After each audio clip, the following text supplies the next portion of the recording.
So, hey everybody, welcome to our virtual session today. Thank you so much for joining. We've got a bit of a special session today. We're going to be joined by a chapter in Jordan.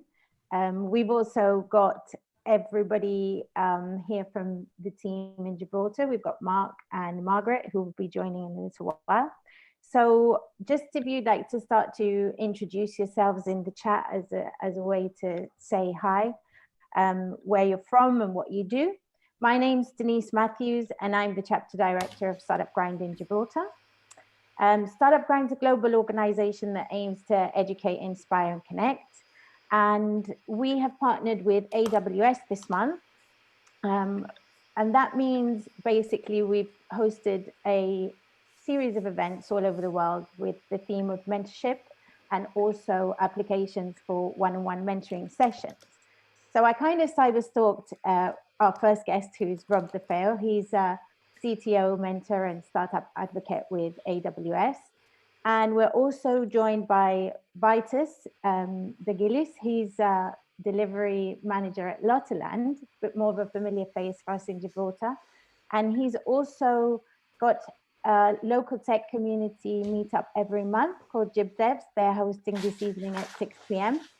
So it's good to have another organization and a group of people joining us. So I'm going to let everybody settle in. I'm going to play a short clip with our sponsor videos and please say hi to each other. I hope you enjoyed this session and we'll be back in a few minutes.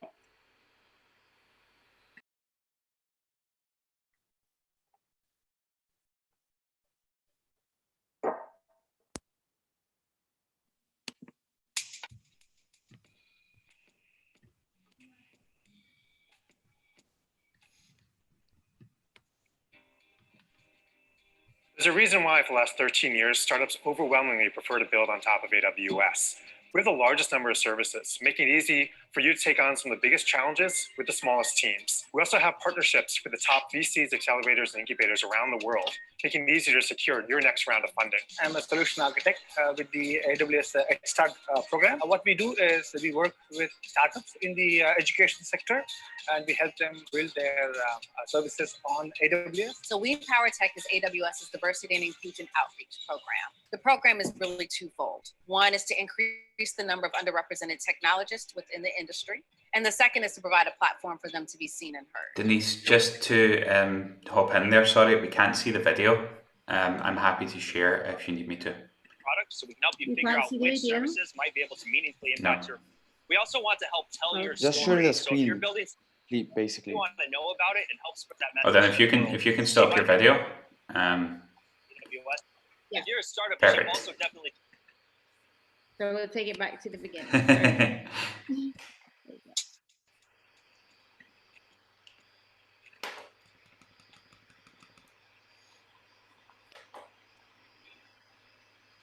There's a reason why for the last 13 years, startups overwhelmingly prefer to build on top of AWS. We have the largest number of services, making it easy for you to take on some of the biggest challenges with the smallest teams. We also have partnerships with the top VCs, accelerators, and incubators around the world, making it easier to secure your next round of funding. I'm a solution architect with the AWS Start program. What we do is we work with startups in the education sector, and we help them build their services on AWS. So We Power Tech is AWS's diversity and inclusion outreach program. The program is really twofold. One is to increase the number of underrepresented technologists within the industry. And the second is to provide a platform for them to be seen and heard. If you're wondering how the AWS evangelism team might be able to help your startup, there are many ways. We're technically credible across our entire catalog of products, so we can help you figure out which services might be able to meaningfully impact your business. We also want to help tell your story. So if you're building something cool, we want to know about it and help spread that message to the world. So you might end up on stage at an event like AWS Summit. If you're a startup, you should also definitely check out the AWS Lofts. These are event spaces that are free to anyone with an AWS account. You can treat them like co-working spaces, but the awesome thing about them is that we also have people like technical evangelists like myself, solutions architects that come and give hands-on technical workshops and sessions to help you learn how to more effectively utilize the AWS products and platforms that you're already building on top of. We are a dedicated team of people that love startups, that we just want to come and help you with whatever we can, whether it be technical or business focused. We are here to help guide you and make sure that you do have a say in what's going on. We do get your feedback. We do bring that feedback to the service teams. That is what we're here for. If you've been online recently, you may have seen our pension adverts once or twice. But did you know that Abacus offers so much more than pensions? We have over 40 years experience, and with over 10 accountants, we can provide accounting, payroll, and tax planning services. We also have dedicated teams with professionals in company formation, trust and estate planning, funds, and family office services. Visit our website at www.abacus.gi to find out more. Thank you for joining us. The purpose of my talk this morning is really just to give a context to what we're doing and what Think Business in Gibraltar really is all about.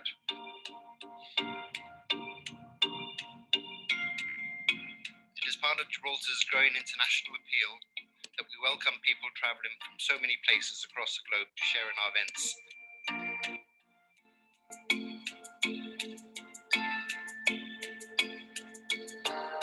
Well, I began my remarks today by noting how significant the Gibraltarian insurance market is to the ABI, but more importantly to consumers in the UK. And we remain fully supportive of this market and of the choice that it gives UK customers.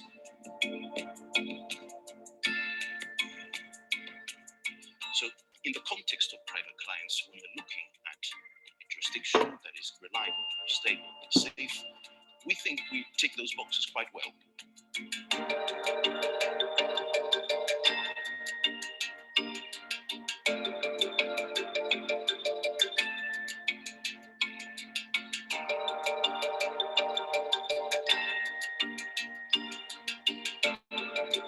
I'm very excited about it, and I think now is the time really for managers to start really looking at other alternatives other than just looking at the traditional, is it Luxembourg, is it Ireland in a post-Brexit world? I think now will be, what about Gibraltar?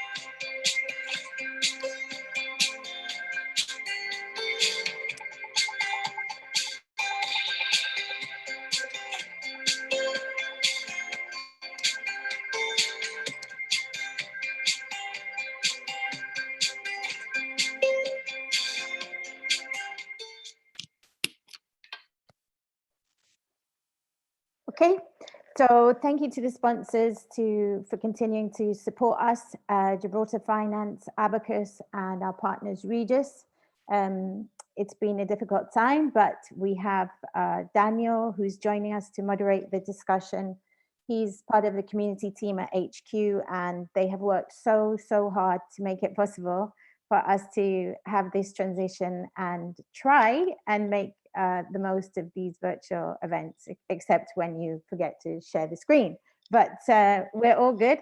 I'm just gonna let Mo, who is joining us all the way from Jordan, give a welcome because it's a very special time and we have to make the most of the fact that we are connected in the way we are. So Mo, take it away. Hi, everyone. It's good to be here. Thank you, Denise, for putting this all together. Thank you, Rob. Thank you, Daniel. And thank you to everyone who are going to be speaking in this event. It's a great to have this connected network all across the world. And I'd love to thank AWS for being part of the journey and being part of the big Startup Grind family and supporting us this month. And I think that the theme of the month represents a lot of the values that Amazon stands for, which is mentorship and standing by I would say, founders. Before I leave Daniel to moderate this lovely discussion, I would just like to play a very short video about Jordan, if you guys don't mind it. You guys are muted, so I can't hear you. We don't mind.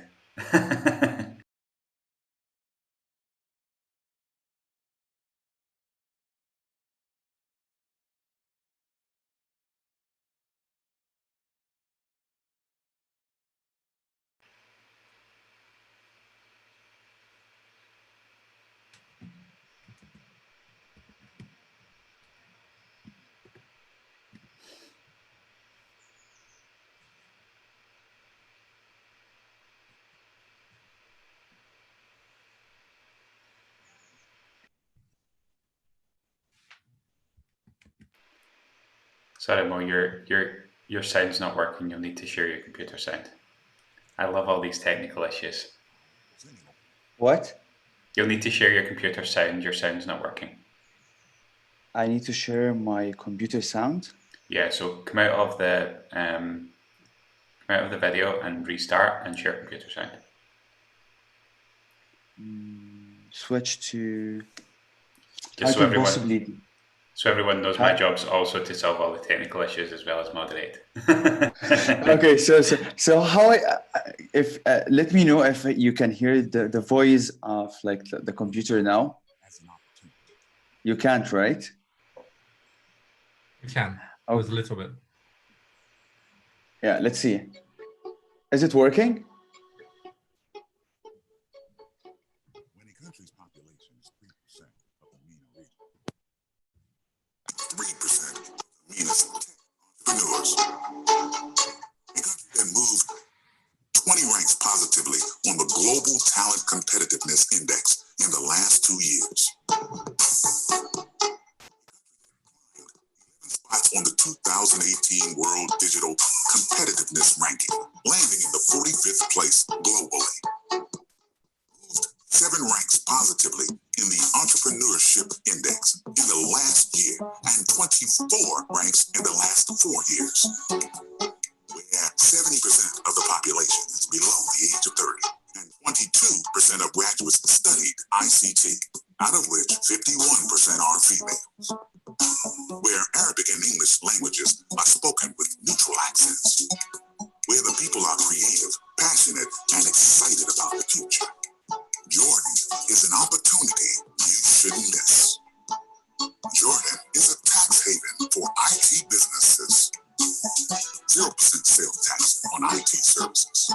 0% custom duties and sales tax on IT-related products. 0% income tax on exports. Only 5% income tax on business done in Jordan. Infrastructure. 100% internet penetration rate. 100% mobile phone penetration rate. 93% smartphone penetration rate.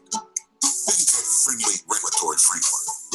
Benefit from Jordan's location and free trade agreement that offers access to 1.5 billion customers in 161 countries. Jordan contributes 75% of the Arabic content on the internet. Jordanian startups are winning against global conglomerates in AI bids.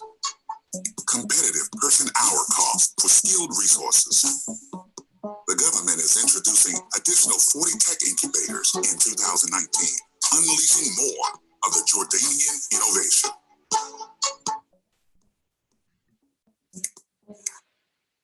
Okay, I think that's enough from the video. I'm just gonna stop sharing it, and I hit the microphone to Daniel to kick off the session and to jump into the conversation. Thank you very much, Mo. Can I just ask Mark and Denise if you can turn your video off, just so that we have all the attention on our 2 fantastic speakers, Rob and Vytautas. Perfect. Welcome, guys. Thank you very much for joining us. And thank you, Mo and Denise, for those fantastic videos. And I love hearing that Jordan is 0% sales tax on everything. That's what I learned from that. I'd just like to start off with kind of Vytautas. You're the delivery manager at Lottoland. You also run Gibraltar Devs, and I see you've got a little following within the chat as well. Rob, you are startup advocate at AWS. You've done a wide range of things in the past. You've been a developer for almost as long as me, probably longer than me. I'd just like to start off, just tell me a little bit more about your background, what's brought you to this point, and what your speciality is. Start with you, Vytautas. Hello, everyone. My name is Vytautas, well, short Vytas, originally from Lithuania. My background is software engineer. Java is my love and specialty, and I think in general love to break things. I think started from maybe 6 years when I broke my father's radio. So I think it was clear that I would have a good career in engineering since young age. So yeah, most of my time I spent in my career life working as a Java developer. Lately, I joined Lottoland 3 years ago as a senior Java engineer, but now I was promoted again into leading managerial role. So these are, I would say, two things which I love in my life. So it's play with technologies and as well work with people and organize stuff. So other passion on my free time is JIT devs, as people mentioned. So I used to be a very active participant in the local Agile community, local Java user group back in Lithuania when I used to live there. And as well when I came here, we sort of sensed that there is a area could benefit of additional activity for developers made by developers. So we decided to organize with my colleagues and found some other people with the same ideas to organize that JIT devs community, which I think is a very amazing event for all these people with geeky sort of heart and to network, to meet each other, to talk about how to hack new things. So I think it's a very, very amazing area in here for that. And so yeah, I think this is maybe a very short summary of me. It's like, yeah, geek with passion to the people. So. Perfect. Thank you so much for that, Vytas. Rob, I know you have a varied background. Can you summarize it up in a minute or two? Yeah, of course. So I took a relatively untraditional route in development, but I'd class as my core. That's what I think like that. That's the way I approach problems. And since then, I've gone on a bit of a journey trying to work in lots of different industries, trying to solve different problems, always been attracted by a problem. About 7 or 8 years ago, I worked at Expedia, and in there we worked on one of the early chatbots for travel, pretty way before this was something that was quite common inside your home devices. That opened up loads of interesting doors that I started to go down and really started working with startups. And this is where I realized that actually they are capable of creating some of the most innovative solutions in a speed that some companies really struggle to do. So I went and founded a startup as a technical founder, thinking I knew how to do this, and I got a really big shock to the world. There's far more to building a technology company than technology. And I did this for a couple of years, and then I worked at AWS, where I was fortunate to work with predominantly UK-based startups, help and advise their CTOs on how to build and scale their businesses. And now I do that across Europe, Middle East, and Africa. Amazing, amazing. Thank you so much for that summary. Just to introduce everyone to myself, I'm Daniel. I'm the community manager for Europe and Middle East for Startup Grind. I'm also a developer as well. I've been the CTO for a couple of startups, so I've been drafted in to get the most out of both these guys' experience and knowledge and over the next 30 minutes or so. So I just kind of like to start by asking everyone who's watching here. I know I've got the chat open. There's a few people who are founders and designers. That we've got banking technology recruitment. We have a few hobbyist developers. We've got software engineers and business development managers. I'd like to know if there's anyone kind of who's found the startup, if they're very early stages, late stages, where you are in your journey, because that will help us to provide you with the most information that you can get out of this conversation. We do have a lot to get through. I've got a lot of questions and we've got a very short time period. So I'm going to try to fit in as much as humanly possible into this interview. So let's just start off going through the journey of a technical CTO, of a technical founder. I have been a CTO. It was kind of a battlefield promotion for me. I was that first technical hire, and then all of a sudden, one day I got told I was a CTO. What stage does a startup kind of need that technical leader, Rob, or a CTO? And does that first technical hire necessarily need to be become that CTO? Yeah. So it very much depends on the stage that you're at, and it's really useful that you're kind of asking the audience as well, is because the CTO is responsible for building the technology that powers the product of the business. But that is so different at the early stage. If you're a 1 or 2, 3 team developer, that means you're hands-on advising, giving mentorship and helping build the product. Whereas if you've got an engineering team of 50 or 100 people, you're hands-off and you're making the longer-term strategic decisions. So kind of getting that balance right and understanding where you are is really important. And it doesn't necessarily mean the same person. There's a lot of startups or a lot of people that join startups as the first engineer like yourself, and that battlefield promotion doesn't always go so well. And some people really like the first couple of years in a startup, building the first technology, getting it done quickly and messily, getting to market, and then actually moving on to another project. And that fits people better. So actually just understanding where you are and what you're interested in. And it may be that you don't always do that. It might be the 3rd time in. It's like, actually, I want to take this next step. But understanding what you want to achieve and looking to get that out of it is important. Amazing. Thank you, Rob. I've just seen in the chat, we've got Scott from Boston, who's a startup founder currently assembling a technical team. So this next question will probably be quite useful for him. What kind of traits should startups look for in a technical leadership if the founder doesn't have that technical know-how or knowledge? Maybe even if they do have that technical know-how or knowledge, what should they look for in that technical founder or leader? I think because what you're building in a startup is so unknown, even as sure as you might be right now, the choices and the decisions you'll need to make may change. So I think the most important attribute to look for is flexibility. You want someone as versatile as possible early on. Then later, as you grow your team out, you can start to figure out what specializations you need and where you need people more developed into that. So people often think of this as like a full stack engineer. Ideally, I want someone that can do everything. It's difficult to find these people that can, anyway, most full stack engineers are a little bit stronger on one side than the other. So just understanding where everyone is and trying to get people with versatility and potential, because your business is going to grow and it's hopefully going to grow like this. And you want people that can keep up with that growth as well. And that's the key thing. And where they can't, you want to hire people around them to fill out the gaps or people there, but always potential and versatility early on. Perfect. We're going to get through so much information here. I'm really looking forward to this. We're going to touch on that speciality point a bit later, because Vytautas knows a lot more about what that looks like within a later stage technical team. So we're going to be counting on your knowledge later on for that part. So Rob, I'm going to concentrate on you for the time being. Just kind of on our theme of Mentorship Month, we've had this fantastic theme with AWS throughout this whole month. We've had over 325 events this month, all focused on mentorship. With that in mind, what advice would you give to an early stage technical lead or CTO who's just starting out, and why do you suggest they would need a mentor kind of at that stage of just starting out? Yeah, I think so. If we think of the scenario of someone moving from an established company and a team of developers, or maybe even teams of developers, it's a scenario that I went through. I had people to bounce ideas off, and people bounce ideas off myself.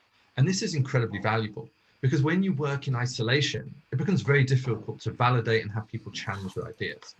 And if you're starting and founding a CTO, then this is likely the scenario that you'll step into. And if you've never had management experience before, it's likely you'll be hiring people into this team. And as bad as you might think your current manager is, when you become your own manager and there's no one from the top telling you what to go down, it becomes really difficult to set the guidance of everything going on. One of the most remarkable characteristics of the startup world is people are so open and willing to share. So you can quite easily and quickly find people in other startups that are other similar stages to yourself, ideally just a little bit further on, and reach out to them and ask them for help. And these are usually sessions that are designed to be nice and open with each other, because you're not in competition with each other. You don't have conflicting reasons for this. So you can just have an open conversation of, these are my big problems. These are the things I need to work on. Have you got experience in this? Or do you know people that have experience? So I think, well, we might think that we know all from a technology point of view, from experience for myself, and I think you'll find this with other people, when it comes to taking on more responsibilities and a much wider scope of what you need to do, that's where that technology experience becomes limited. So you want to get as much new experience from people that have been there and have done that as possible. Perfect, thank you very much. I'm going to jump around a bit here because the conversation's kind of moved into mentorship. And Vytautas, I want to bring you in here a little bit more. We talked a bit about kind of what a technical founder should look for in a mentor. They should look for that kind of someone with contacts, someone who's a soundboard. We'll go back to kind of what more you would look for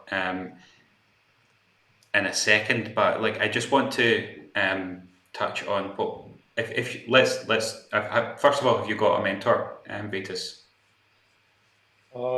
Currently, I wouldn't say that I would have mentor, but I would say my goal is usually, especially in every leadership position, I try to surround myself with any kind of domain experts. So I usually look for an advice or explanation or support on consulting with each decision on some technical people as well. I do have Scrum Masters who serve me a lot in understanding teamwork and etc. So I think the more companies are growing, you cannot rely only on your own skills. So that's why you need to hire people who are smarter than you, and you need to lean on their experience. So, of course, I mean that's something that you can look for within your team, right? And it's something that we're going to touch on a little bit later about the team. I do see there's a lot of hobbyist developers in the chat. I also see that there's a lot of people who are kind of just dipping their toes into it.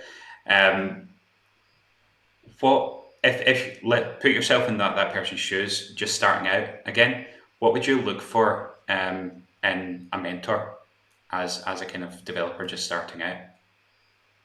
As from developer, I think probably my personal wishes or interests I think usually were twofold. One is like technical knowledge and technical excellence, and how to learn to write better code, more stable code, more reliable code. So these are very highly, I think, disciplined questions. Other part, which actually before this event I was thinking as well, like even myself as a developer, I was always interested in business part and how the decisions are made, how strategic decisions are made. And this is the part which I'm as well always interested to grow in. So this is the thing which I was looking for during interview. Actually, during interview, it's not me trying to sell myself, but I'm as well assessing the people who are interviewing me and I'm thinking whether I can learn something from them. And since I got into a feeling that, yes, it seems to be a very sophisticated person who I trust, who I can sort of learn from, I think usually that's a very strong selling point for me.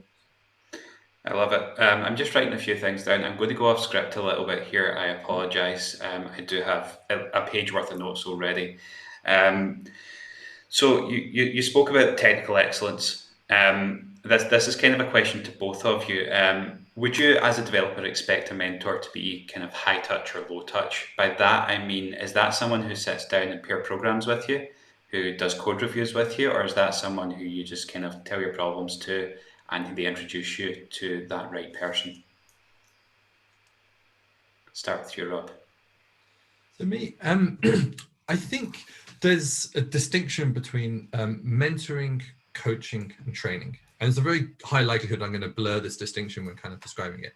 So I think if you are sitting down with someone, working them through it, a pair program, if you like, that's probably pretty close to training. Coaching then is when you're almost asking questions of someone. You're not answering a question, but you're asking a question to coach their mindset and thinking in a particular different way. And mentoring, and I probably blur mentoring and coaching when I do this. It's really about like, what are the long-term aspirations? How do you get there? What's the big help that you need? And I think it depends what you need. But if you're approaching someone and asking for mentoring, most people will assume that is like 1 or 2 hours a month, maybe even like every other month. And then if your expectations are a couple of hours per week to sit down and show me step by step how to do something, I think you'll get a bit of a disconnect. So I think that's the important thing. Like when I look for a mentor, I'm really looking for someone to guide me with almost a few words as possible, or as little time as possible. And I'll take big steps in between and come back when I've got something big to report. When I'm looking for training, I want someone to sit down with me, really, really hands-on and do it. So always think of what you're trying to achieve and what's likely the person's there to offer. Perfect. So a mentor is someone who's basically available on WhatsApp for that kind of, almost that coaching element as well, and a little bit of back and forth, whereas the training element would be more pair programming, whiteboard exercises, going through things in a bit more kind of deeper level. Yeah, that's my interpretation, but everyone will have something slightly different, but there's definitely a distinction. Perfect. Perfect. So with that kind of distinction in mind, Vytautas, do you think that that's something people can get within their team? I know that training element is something that people can kind of look to within a team, but that mentoring and coaching element, is that something that you would maybe suggest that developers look outside their kind of immediate circles for? So mentoring, I think even Scrum itself suggests to have the Scrum Master to constantly reflect and constantly coach yourself. So that's one way of constant improvement and constant coaching yourself. Of course, having strong people who can advise you and guide you towards more challenging path and empower you to take in bigger challenges. I think it's always something that is valuable on the way. So yeah, I think this is the way where you look for what you look in the leadership, where the people who can kind of challenge you into taking bigger challenging you to take bigger responsibilities and taking bigger steps in your life to sort of just understand that you can do it. So amazing. We're going to come back to mentoring a little bit later on in the conversation. I think we're going to end on a conversation about where we actually start with that. So I just wanted to come back to that journey of a CTO a little bit. This is for both of you, and feel free to jump in if you've got any kind of interesting hints or tips. Are there any common mistakes you see during kind of early stage team composition? That's the kind of maybe first couple of developers, and the beginning of kind of creating your culture of developers within your startup, within your company. That kind of works for a startup level and for creating a new team within a company. And is there any ones that are kind of avoidable for you? So I think from the perspective that I see when I look at startups, if people aren't experienced in hiring, sometimes people hire too quickly. They'll have an interview with someone, especially if it's not an area of technology expertise they know, or they're not a technical person, that almost becomes like a default, we must hire this person because they know more than I do. And that's a dangerous thing, because if you're not able to communicate and understand, it's how will your working relationship go further onwards. Then the other thing is, as the team grows, startups don't yet have a culture until you intentionally put a culture in and then act and continue to grow and build that culture. If you don't, the culture is the good habits and mostly the bad habits of the leaders within the startup. So as a technical founder, you'll have things that you're great at and you'll have the things that you're not good at. And we can all think about the things that we're maybe not so good at: organization, documentation, communicate. We can list them off as developers and maybe associate with them. The problem is, if you don't address them and fix them, that will be your company. Your company often looks like your bad habits. And that's not a place that you would want to work in, and not a place that people will not want to work in the future as well. And although it takes time to form, it sets quite quickly. So if you don't decide it earlier on, it's difficult to unbreak these habits that you've taught other people, and they go onwards. Also, and then on that is even throwaway comments that you might give. As in a leadership position, people will take them very much to heart and really act on them. And maybe for managing a team that might have a relatively small impact, or as an individual small, a team quite big, but as potentially an organization and a direction of a company, a much bigger one. So really thinking about what you're saying and why you're saying it and what you want to build. Okay, Vytautas. Yeah, from my perspective, I'm thinking, well, my background is here actually. It's not really that startup. I think I'm in a phase, usually most of my experience was in a phase between startup and already corporate. So usually that attracts me to the company where still not everything is in place, but it's already stable enough. So from my experiences there. What I noticed, what was interesting for me is like, I think at the beginning it's very important to look for people doing recruitment, for example, and assess their assess their behavior on leadership and probably sense of urgency. So you probably look more for people who can own all the solutions, figure out all even business details, where later on maybe you want to have more deeper specialists, right? So probably that recruitment plan would be helpful for, at the beginning, look for one type of people, later on ensure that you grow your company with a diversity in mind. So as Rob mentioned, to look for people different than you, with different problems than you, right? So to ensure that you have all the palette of different problems in the company. And of course, ensuring that the skill set is all as well diverse and can complement each other. I think, and when you think about that in mind, I think, and as well touching on the culture phase, it's very important to ensure that you have enough people who can grow and support the spread of that culture in the company.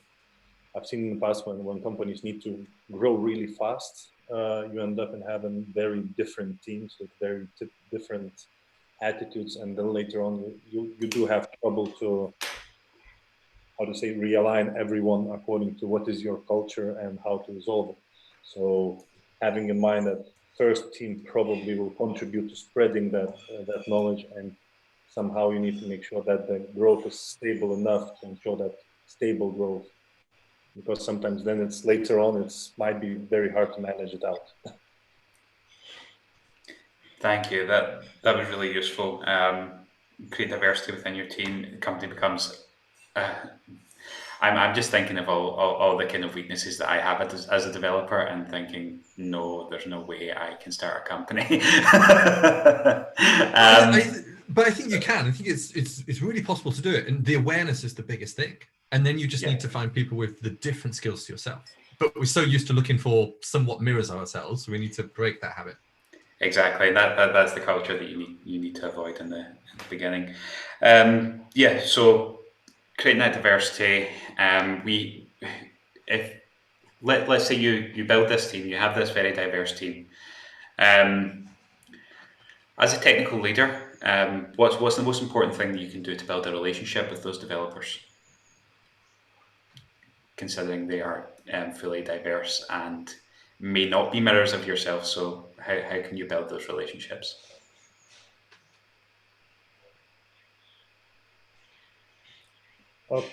I think maybe I can step in a little bit. The things, I think the simplest mantra which I try to follow is from Daniel Pink book, which is called Drive. And I think that the subtitle was The Secret Truth, What Motivates Us. So when I always think about any picture of any specialist in areas, the developers, the accounting specialist, I always think about that probably most likely underlying intrinsic motivators which people have, that is besides of the money, is ability of autonomy, mastery, and purpose. So these three things according to that book. And then you try to structure all motivation about the work itself, so that the person can make decisions. Can you include the person in making those decisions? Can you allow the person to grow his skills? Can he feel that he's growing himself as a master? And ensure that he has a very clear purpose and very clear goal. The goal is not only money, but maybe something bigger. I think usually we are striving for something more than beyond this, beyond ourselves and beyond our monthly salary. So I think these are three things which I think are motivating, and I think building that relationship, that if people feel that with you they can be better, that they can grow and they can contribute to something bigger, usually they give you back with their trust and a lot of effort.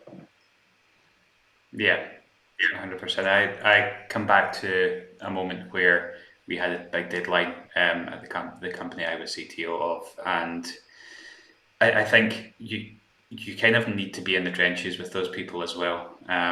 I think the biggest thing for me was when we had that massive deadline, I bought the whole team pizza. We sat down, we got through it together. I just jumped between teams and was like, how can I help? How can I help you out? I think as a leader, you need to be that person who is willing to get their hands dirty as well in moments like that. Yeah, but as well, this you're going around and supporting as well. It shows that they are actually autonomous. They are experts of the area. They are responsible here, and this is, you put all your trust in them. So that as well plays a very important part in this example. Of course, I'm glad you said experts in that area, because we're going to come to that in a second. But just anyone who's watching, if you have any questions, there's a Q&A section within Zoom. Please put your questions in there. We'll get a few people kind of going through them, and if there's any that are relevant, we can come to them. We do have limited time, but we would love to kind of hear from you, and love to hear from any kind of challenges and issues that you're having, and please post that in the chat as well. I'd love to see kind of what issues you're having with building your team, building your technical team, and what challenges you're facing. So please chat about that within the Zoom chat. So we're going to skip a few here, and we're going to move into kind of keeping that technical team motivated and creating those experts. We had a chat before this, Vytautas, and you spoke about creating those kind of experts within your teams. How would you go about that within kind of the early formation of your teams, and kind of explain what that looks like within your teams, and explain kind of how it looks in terms of verticals, how you would create experts within those verticals within your teams? Yeah, so I think from our perspective, how to say, what we are doing in Lottoland is we are actually trying to flatten the organization as much as we can, and basically concentrate people in the very smaller business areas to reduce the maybe business complexity they are exposed to. I think we are already hitting the startup, not anymore startup level, where it's too hard to understand all the business for one technical person. We need to keep that technical part in mind. So I think that's that structure and sort of making small mini startups within the company is kind of helpful to keep the close connection to the customers, and as well concentrating you more on the technical problems by not overcomplicating the business part. But of course, it's a business, how to say, business situation, how to say, simplification. How we actually grow people is, I think it's very important. Very important thing is close mentorship, close work with other people who have different experience. And as well, I do emphasize a lot in training on theoretical part. I think that the more we go into more complicated and bigger software amount, at the beginning usually it's any kind of code with bigger amount of technical depth might be acceptable, but over longer term, I think the company accumulates large amount of complexity within their code base, large amount of technical depth. So that starts to require different kind of skills, which is how to work with legacy code, how to take this part and abstract it and move it into microservice. So these are slightly different parts. So we are concentrating now on building very strong technical leadership, concentrated on delivering architectural soundness of solutions, and building actual that full layer of technical leadership where not one CTO makes decision, but multiple people. I love that. I love creating kind of database experts, mobile development experts. I love having that flat structure, and I think it's very useful in those kind of later stages. We do have a question from the chat, so I'm going to diverse a little bit from the script, and I'm going to answer this question. Question from Jonathan Hughes. How do I move from concept and app idea to startup? Is it best to team up with the developer and get the working product, or to pitch the design concept of the product first? And is there any recommendations of platforms to pitch concepts or ideas? Yeah, so on this, I think the further you can go down your product development and show that the metric associated idea is moving in a direction and you can influence that, the easier things are going to be for you. And pitching at kind of competitions and projects are good ways for you to refine and hone your ability to describe the idea. And the audience is mixed. If you think about who's there to listen to it, it's people that are interested in this. It could be people like yourselves because they're interested in ideas. Some developers go there, but as a developer, it's not really where I ever went to. And then you might have some investors, or at least angel investors. So if you want to get a little bit closer to developers, I would suggest going to hackathons. If you can find hackathons close to your idea, that's a great idea as well. It's a weekend dedicated working with it. You'll learn how to work with developers if you've not had a chance to do that before. If you want to get sort of developers interested, or you want to get feedback, take a look at Hacker News from Y Combinator, or Indie Hackers, or Reddit if you're feeling particularly brave. And these platforms will give you, typically really good feedback on why your idea is a good idea or bad idea. And then if you can spark the interest of developers, and then work with them like they are part of your team, not just somebody that you go like, here's my idea, please make it reality, and then I'll take it and run with it. I think you'll have some good success. Thank you for that, Rob. We've got another question from Catherine, just about recruiting that kind of relates to the interview a little bit. When you're recruiting, what do you value most, technical skills or personality? And I'd like to add to that, does that change between startups and established companies? I'll let you answer the startup side, Rob, and Vytautas, if you can answer the established companies.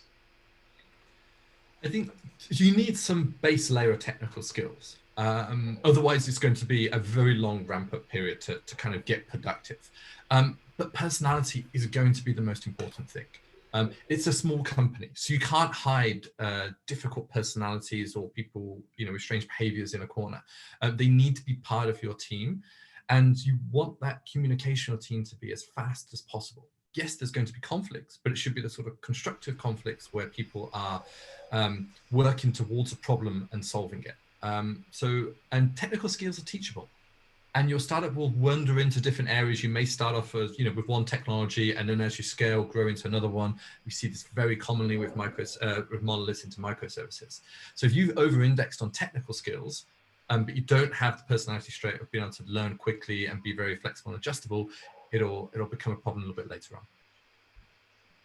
Thank you, Rob. Vytautas? I would totally agree on people's skills. I mean, for independently how smart technically person is, all work, even as far as I hear from Rob, and the same is applied in my companies. You need to work within a team. You need to work with a lot of stakeholders, and everyone need to understand each other. And yes, conflicts is a part of what finding solution, and it's natural dynamic of each and every team to get into conflict. Maybe one of the interesting skills which I noticed, and I think with a lot of tech leadership, we are discussing what changes between the small company and bigger ones. And I think it's important, for example, sense of urgency.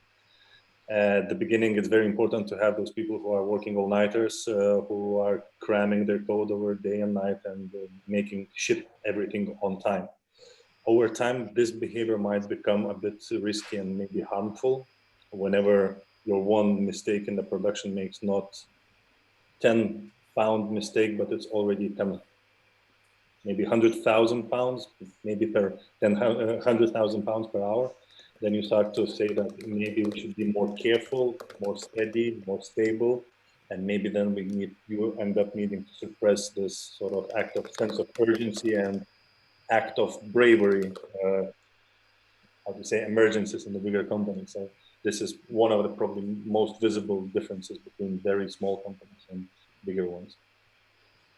I love that base layer of technical skills with those soft skills alongside that would probably make them move up into technical leadership a lot faster.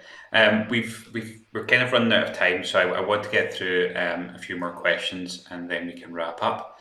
But thank you so much for all your insights so far, guys.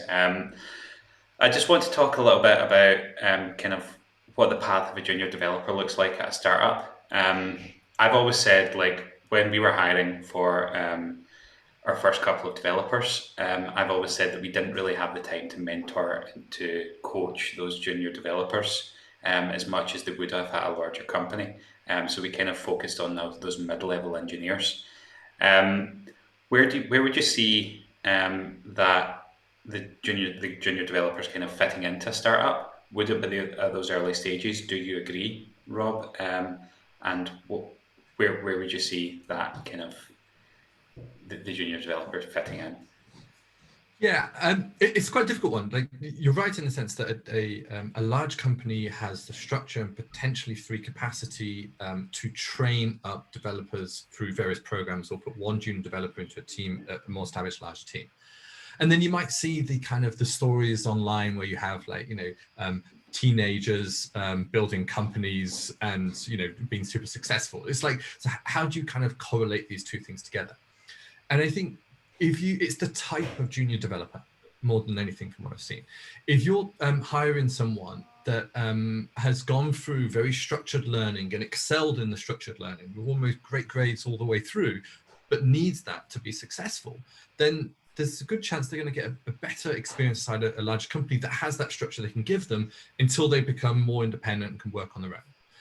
I'm not saying drop out of university, because that's a crazy idea, but the developers that have had a little bit more of self-teaching and setbacks, maybe excelled in some areas and not quite so good in areas, but have been able to kind of work through them, and essentially more self-independent, are often going to work better inside a startup, because you can give them tasks that are scoped to their level of experience. And they will then build this and expand it and make loads of mistakes along the way, but everyone's making the mistakes, so you can kind of, you'll be rebuilding it anyway later on. So yeah, look for the right type of person that feels a bit more independent and give them the right type of tasks. One observation I had so we work with a couple of junior developers, is sometimes they'll build something amazing and you're like, oh wow, this is fantastic, let me give you another really difficult task. And I did that, and the results tend to be quite bad afterwards. And it's like, when I was younger, I'd have good days and bad days. So like, when it's a good time, give them a good task, but then something easy just to settle things down, let the learning sink in, and then build up to, okay, this is great, these are the things we learned. Now next week let's work on this more difficult task. I still have those good days and bad days. How do you tell when those good days and bad days are happening? I think, like, if someone's a little bit blurry-eyed in the morning, this probably isn't the time to be diving into a very difficult problem. And I'm maybe a little bit more stable in my life now than I was as a 19-year-old, and my mood's a little bit more stable. So kind of observing these things, just look at them as people, and as you'll try and be your friends. Like, does it look like this person's in a good mood, really highly motivated, excited, and focused? Or does it look like their mind's somewhere else? And that's okay. It's normal, and it's just picking the right type of task to get someone. So the moral of this story is developers are people too. Treat them as people. Yes, and that's surprising and news to many people, but yes. Vytautas, you had a point? Yeah, maybe one short point. At least from my experience, I try to follow diversity path. I try to have someone experienced, but as well someone young and proactive and trying to push and change things around. Because with time and experience, you learn to be more careful. Gazillion things which will fail, and you don't go that path. And sometimes, that young energy proves you that you were wrong. And it's sometimes hard to accept, even though you feel that you are experienced, and some youngsters show you that, okay, maybe you were right. So that's, I would say, working cooperation together, going through conflicts, going through back and forth, usually provides very good, different results. And as well, so I mean, these people usually are willing to take more risks. Younger people with less experience, so maybe it's beneficial for some of the startups in some stages. Yeah, I'm going to get shouted at for this, but I'm going to ask one more question about that. We're paying for the Zoom account, so it's fine. We've got no one on after. Just on that, how do you, if you're a junior developer, how do you strike that balance between kind of wanting to change things and almost reckless in a way? Because I mean, we've all been there. We've all started out and had so many ideas and wanted to change so much, but then kind of got bogged down, or we've kind of tried to change so much and end up breaking everything. How do you strike that balance, kind of starting out?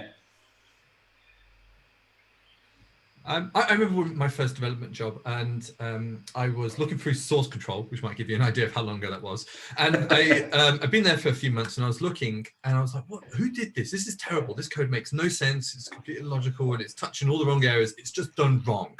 So I went through there and a little bit of a rant and looked through, and guess who changed it? Myself. A few months outside of my memory window, apparently. And then it's kind of made me realize, like, there's context to why someone does something at any given moment. And that's kind of why you should put comments in code. It's not like what this code does, it's like why it does that. So try and think of like why before jumping into things. I think that's the simplest question to ask. Sometimes I do ask why. Why do I do things the way that I do them? Even 2 months later. Vytautas? That does ring a bell. The story, I think, happened to everyone. I think in my apart trying to read and learn from anyone else's mistakes or participate in what I liked the most as well, all the communities, meetups, Java user groups, which taught me a lot of things and practices and etc. But I think I owe the biggest thanks in my career as a junior developer to my one badass boss who was constantly he never had time, and I knew that I have less than 10 seconds to explain what I need differently than everyone else. And after over 1 year, I learned how to pitch my idea quickly, explain him what and why, and prove that I need it.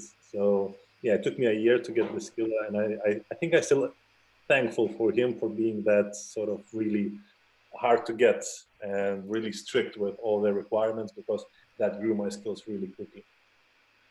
A similar previous boss as well, and I completely agree with that. It's they make a difference.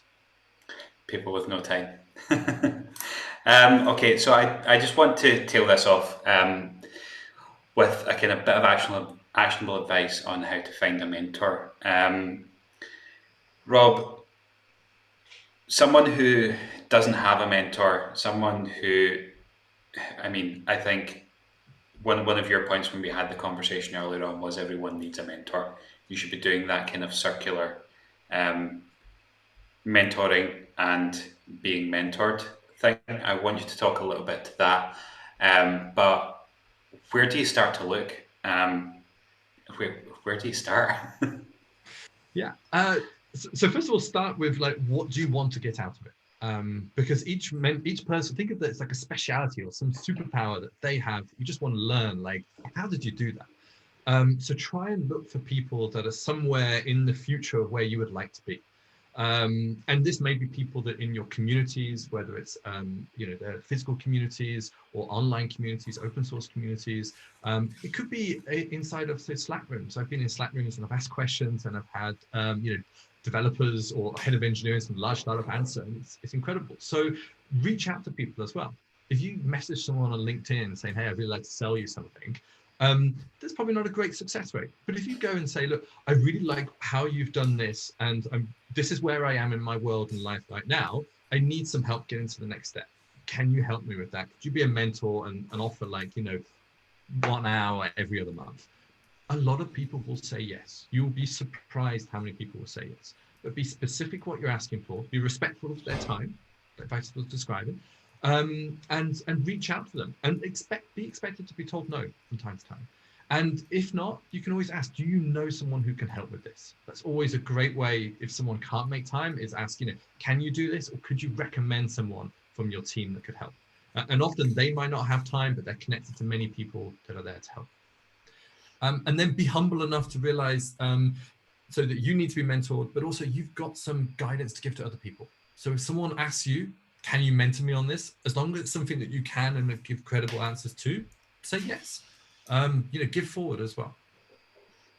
Yeah, that speaks to our values as Startup Grind. One of the values is to give first. That really resonates with us, and I hope it resonates with everyone in the audience. I just want to kind of summarize everything we've spoken about, because there's so much that we've kind of got through within this 45 minutes or however long we've ran over. So I'm sorry, Denise. First of all, look for versatile developers early, speciality later. Look for that technical excellence part.